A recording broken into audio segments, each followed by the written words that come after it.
Tu sais ce que je vois trop souvent chez les femmes que j'accompagne? Elles se demandent pas si elles ont le droit de vouloir plus, elles sont persuadées qu'elles ne l'ont pas. Point. Comme si c'était une vérité gravée dans le marbre. Tu as ce que tu as, c'est déjà pas mal. Tu devrais t'en contenter. Tu devrais même dire merci. Alors elles étouffent leurs envies, elles miniaturisent leurs rêves, elles s'excusent d'avoir faim de plus. Comme si c'était une faute morale. Alors dans cet épisode, j'ai envie de venir souffler sur ces croyances-là, de t'inviter à regarder en face cette petite flamme en toi, celle qui n'a pas disparu, juste planquée sous les faux pas, t'as pas le droit, tu prends trop de place. Je vais te raconter un moment où moi aussi, j'ai cru que je devais choisir entre ma paix intérieure et ma sécurité extérieure. Je vais te parler de désir, de culpabilité, et de ce que ça fait concrètement de s'autoriser enfin à vouloir plus, même quand on nous a appris à dire « merci et tais-toi ». Alors si tu sens que ça bouillonne un peu en dedans, que tu as envie d'autre chose sans même trop savoir quoi encore, reste avec moi, on va dérouler ce fil ensemble. Je suis Anouk Troyet et tu écoutes Elles et la Lune, le podcast qui t'invite à ralentir, ressentir et renouer avec ta nature cyclique. Ici, on parle de liberté, d'alignement, d'énergie féminine et de féminin sauvage. On honore la lune en nous et on se reconnecte à notre essence profonde. Alors prépare-toi pour un voyage doux et puissant au cœur de ton cosmos intérieur. Et maintenant, place à l'épisode du jour. Bonne écoute! Je vais te dire un truc. Le jour où j'ai donné ma démission de mon taf dans l'immobilier, j'ai eu l'impression de sauter d'un avion sans parachute. La veille, j'étais rentrée chez moi vidée. Après m'être fait agresser verbalement encore une fois par ma supérieure et le directeur de l'agence, ce soir-là, en rentrant, j'ai regardé mon compagnon dans les yeux et j'ai dit « Demain, je donne ma dème. C'est ça, ou je repars en burn-out. » Et qu'est-ce qu'il a fait, lui?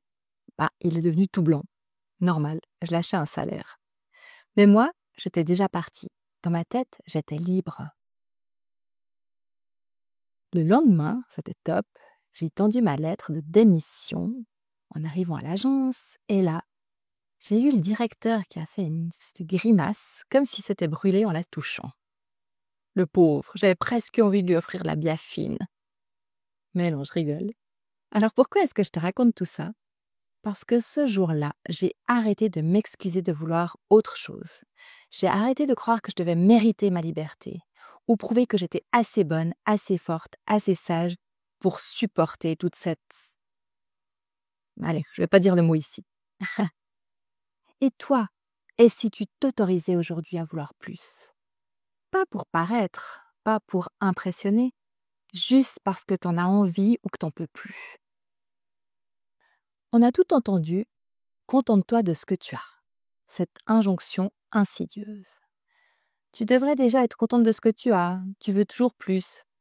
Ouais, c'est jamais assez avec toi, t'es jamais contente. Ces phrases, on nous les dit pas toujours en face. Parfois, elles sont juste là, dans nos pensées. Comme des messages radio qui tournent en boucle depuis l'enfance. Et tu sais ce que ça fait? Ça crée une équation bizarre dans ta tête. Si je veux plus, ça veut dire que je suis ingrate, et donc que je risque de perdre l'amour ou l'approbation de quelqu'un. Et là, ton cerveau de femme hyper loyale ou hyper sensible surréagit. Il panique, il dit « Surtout, tu bouges pas !» Parce qu'il croit que ta survie en dépend. Ça, c'est notre mental qui nous protège, qui croit nous protéger. Mais en fait, respirer à moitié pour ne pas déranger, c'est pas vivre. C'est juste survivre. Et en silence, s'il vous plaît.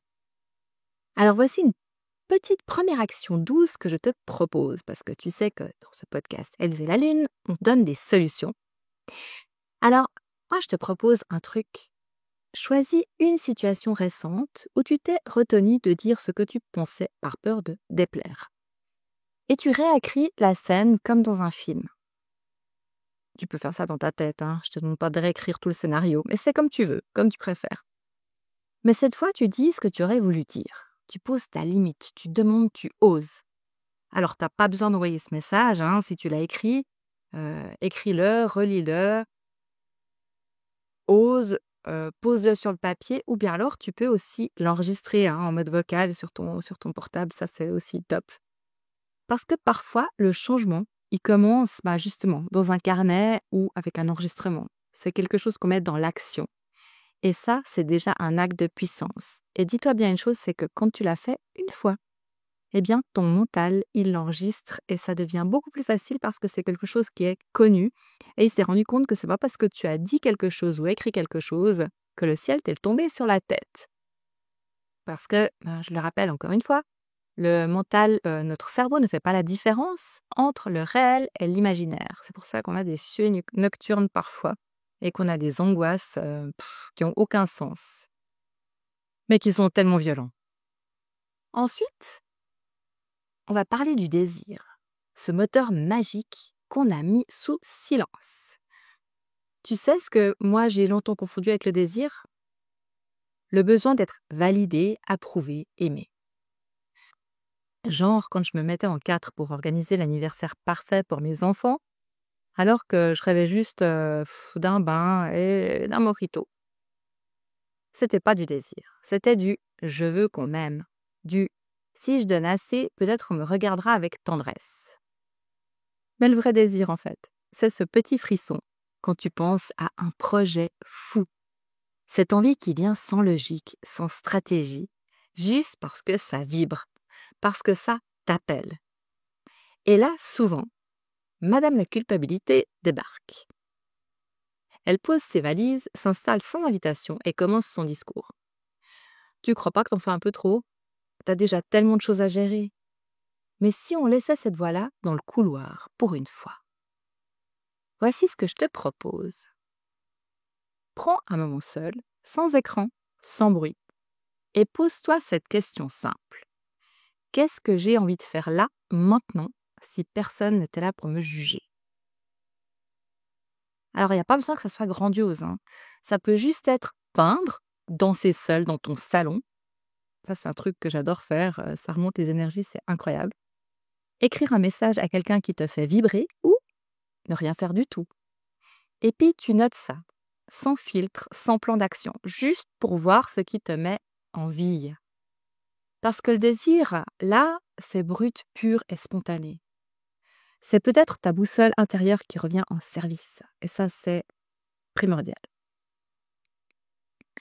Ensuite, le troisième point, vouloir plus, ce n'est pas trahir les autres. Il y a cette idée étrange qui traîne dans l'air que si tu veux plus pour toi, tu voles quelque chose à quelqu'un d'autre. Ça, c'est valable aussi pour l'argent. C'est un truc de fou, comme on nous a conditionnés. C'est un peu comme s'il y avait un quota de bonheur, tu vois, un stock de joie limité, et que toi, en demandant plus, t'es en train de vider les étagères pour les autres. Franchement. Dit comme ça a l'air ridicule, et pourtant, c'est souvent ce qui se passe dans notre tête. Alors en fait, tu restes sage, discrète. Parce que t'as peur que si tu t'élèves, on te dise que t'as pris trop de place, que t'as oublié les autres, que t'es devenue égoïste et que t'es méchante. Et puis que t'as vachement bien changé, que t'as vachement changé et puis que c'est franchement pas agréable. Mais non, vouloir plus, c'est pas trahir, c'est inspirer, c'est incarner, c'est possible, pour celles qui n'osaient même plus y croire. C'est créer une brèche dans le plafond de verre et tendre la main à celles qui, en silence, te regardaient faire. Alors voici encore une invitation que je te propose. Note une chose que tu désires profondément, mais que tu t'interdis parce que tu te dis « ce serait pas juste pour les autres ».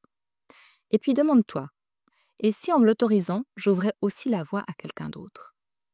Imagine-toi en train de le faire et visualise une amie, une sœur, une collègue qui en te voyant s'autoriserait elle aussi. Parce que ta lumière, elle n'éteint pas celle des autres. Elle peut même les rallumer.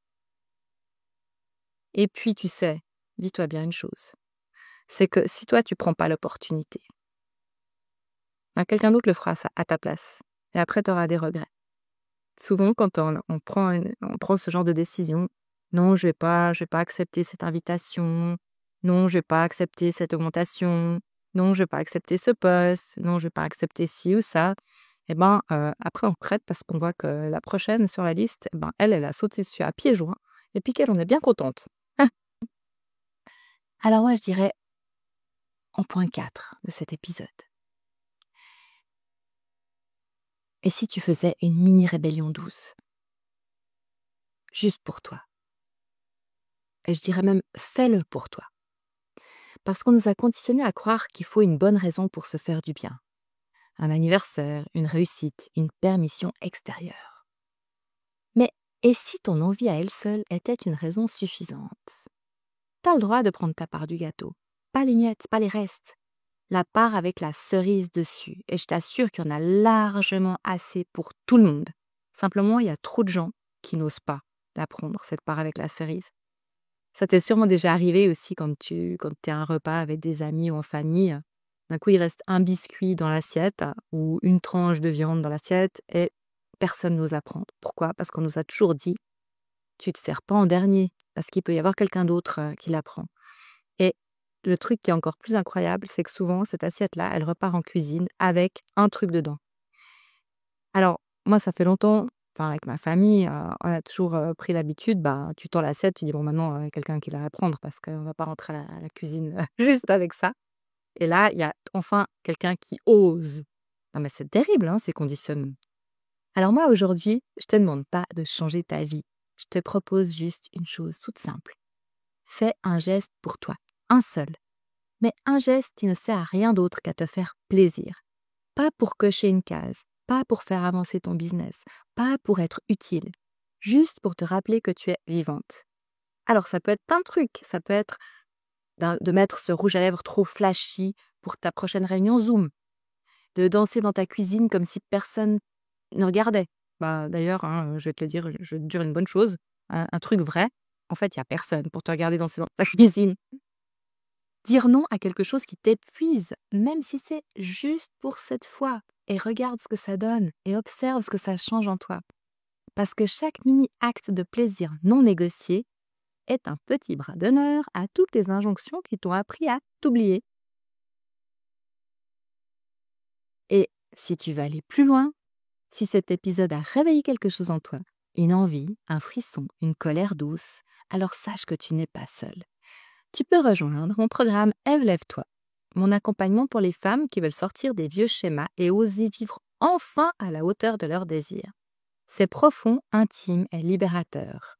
Tu vas le trouver sur mon site, Elles et la Lune, programme Lève-toi coaching. Je te mettrai le lien de toute façon sous cette vidéo. Sous cet épisode, pardon.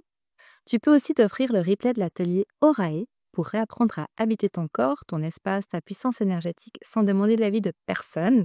Je t'ai mis aussi le lien. Et ça, c'est vraiment un atelier dans lequel on travaille c'est un grand mot, on s'amuse avec les 4 archétypes féminins. Si tu me suis un petit peu, tu sais que c'est la base pour moi pour retrouver notre puissance ou notre puissance féminine ou notre souveraineté. Donc, c'est un atelier d'1h30 dans lequel on apprend à créer son propre mandala lunaire, à remplir les tableaux des humeurs pour pouvoir gérer tes émotions et puis surtout apprendre à savoir les reconnaître. Pourquoi est-ce qu'elles sont là aujourd'hui et pourquoi est-ce que dans 3 jours, je serai totalement différente et que je réagirai totalement différemment à cette situation, à cette personne, ou bref, à ce genre de choses. Donc cet atelier, il est vraiment top. Et puis, voilà. Donc tu vas le trouver sur mon site. N'hésite pas. Évidemment, tu peux toujours me laisser un message. Tu peux aussi réserver un appel gratuit de 30 minutes avec moi sur mon site. Il n'y a aucun problème, avec grand plaisir, je te répondrai, on pourra parler, il n'y a aucun souci. Et puis, bien sûr, abonne-toi au podcast si ce n'est pas encore fait, parce qu'ici, on ose rêver plus grand, chaque semaine et sans s'excuser. Et souviens-toi, ma belle magicienne, on ne guérit pas en courant, on guérit en dansant avec la lune. Alors, merci d'avoir été là. Si tu connais une sœur de cœur qui a besoin de se rappeler qu'elle a le droit de vouloir plus, envoie-lui cet épisode. Et souviens-toi, tu n'es pas exigeante, tu es en expansion. Et ça, c'est de la haute voltige cosmique. Alors, à très vite!